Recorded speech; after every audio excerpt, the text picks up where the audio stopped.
কষ্টে দিন কাটছে সিরাজগঞ্জের এনায়েতপুরে আন্দোলনে নিহত তাঁত শ্রমিক ইয়াহিয়ার স্বজনদের। চেয়েছেন সরকারের সহায়তা। শোক কাটিয়ে উঠতে পারেনি নিহত দুই শিক্ষার্থী শিহাব ও সিয়ামের পরিবারও। সবারই দাবি হত্যায় জড়িতদের দৃষ্টান্তমূলক শাস্তি ও নিহতদের রাষ্ট্রীয় স্বীকৃতি।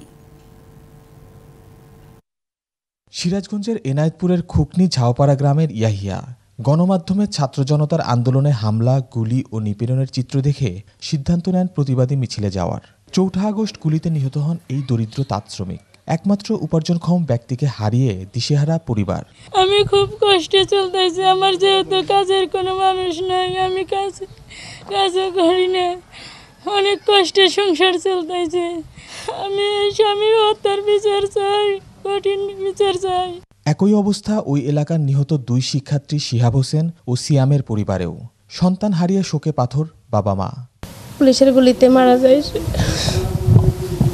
আমার ছেলে দেশের জন্য জীবন দিচ্ছে, বিচার আল্লাহর কাছে আমি চাইতেছি। সে এত বড় আশা আকাঙ্ক্ষা ছিল যে বড় হয়ে সে উচ্চশিক্ষিত হয়ে চাকরি করবে, সংসার ভালোভাবে চলবে, কিন্তু সে তো এখন বেঁচে নাই, মারা গেছে। হত্যায় জড়িতদের বিচারের পাশাপাশি নিহতদের রাষ্ট্রীয় স্বীকৃতি দেওয়ার দাবি তাদের। আমাদের পরিবারের পক্ষ থেকে আমাদের দাবি হচ্ছে শিহাবকে রাষ্ট্রীয়ভাবে রাষ্ট্রীয় মর্যাদা দেওয়া হোক এবং রাষ্ট্রীয় যে অনুদানগুলো আছে শিহাবকে দেওয়া হোক। আওয়ামী লীগ সরকারের পতন আন্দোলনে যারা নিহত হয়েছেন তাদের পরিবারের পাশে দাঁড়ানোর আহ্বান জানিয়েছেন স্থানীয় রাজনৈতিক দলের নেতারা। বিরোধী আন্দোলন করতে গিয়ে যে সমস্ত ভাইরা শহীদ হয়েছেন, আমি ইতিমধ্যেই ব্যক্তিগতভাবে আমি তাদের পাশে দাঁড়িয়েছি এবং সহযোগিতা করেছি। আমার দলের পক্ষ থেকেও সহযোগিতা করেছে। আমরা দলীয় দৃষ্টিকোণ থেকে না দেখে সকল শহীদদেরকে আমরা সমান হারে বাংলাদেশ জামাত ইসলামের পক্ষ থেকে আমরা তাদের পাশে দাঁড়িয়েছি।